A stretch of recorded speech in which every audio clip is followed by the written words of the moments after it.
Hi అండి, నమస్తే. Welcome to KS hits. నేను మీ సౌజన్య. ఈరోజు మనం సింపుల్గా టేస్టీగా పాలకూర పప్పును చేసుకోవటం చూసేద్దామా. ముందుగా కుక్కర్లో ఒక గిద్ద కందిపప్పును తీసుకుని శుభ్రంగా నీళ్లతో 2-3 సార్లు వాష్ చేసుకోవాలి.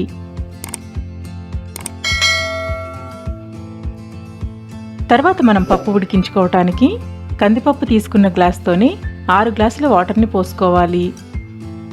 ఇందులో చిన్న ముక్కలుగా తరిగిన పెద్ద సైజు ఉల్లిపాయలో సగం ఉల్లిపాయను వేసుకోవాలి.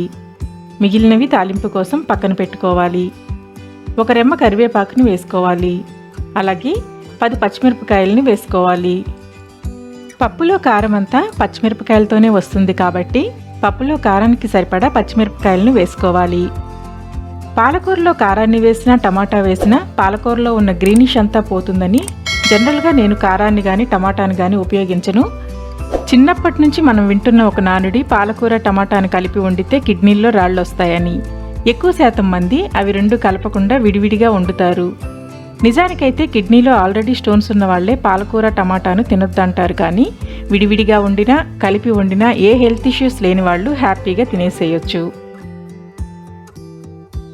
ఇప్పుడు ఇందులో పెద్ద సైజు పాలకూర కట్టను నీళ్లతో శుభ్రం చేసుకొని చిన్న ముక్కలుగా కట్ చేసుకొని వేసుకోవాలి.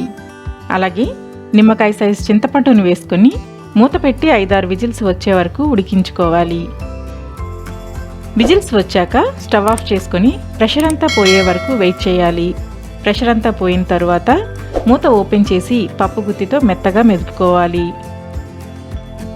పప్పు మెదిగిన తర్వాత తాలింపు వేసుకోవాలి. తాలింపు కోసం బాండీలో 4-5 టేబుల్ స్పూన్ల ఆయిల్ వేసుకొని వేడి చేసుకోవాలి. ఆయిల్ వేడయ్యాక 1 టేబుల్ స్పూన్ తాలింపు గింజలను వేసుకొని వేయించుకోవాలి. అవి లైట్ గోల్డెన్ కలర్కు వచ్చిన తర్వాత మిగిలిన ఉల్లిపాయ ముక్కలను, అలాగే తుంచిన 2 ఎండుమిరపకాయలను, 1 రెమ్మ కరివేపాకును, 4 క్రష్ చేసిన చిన్నులపాయలను వేసుకొని ఉల్లిపాయలు గోల్డెన్ కలర్కు వచ్చి కరివేపాకు క్రిస్పీగా అయ్యే వరకు వేయించుకోవాలి. ఉల్లిపాయ వేగిన తర్వాత ఉడికించి మెదుపుకున్న పప్పును వేసుకోవాలి.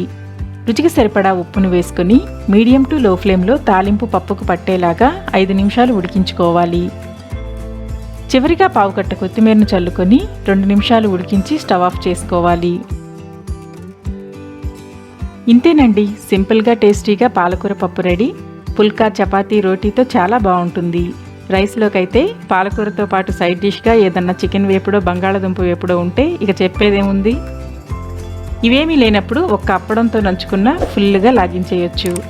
వీడియో నచ్చితే ప్లీజ్ లైక్ చేసి సబ్స్క్రైబ్ చేయండి. కామెంట్ చేసి మీ అభిప్రాయాన్ని తెలియచేయండి.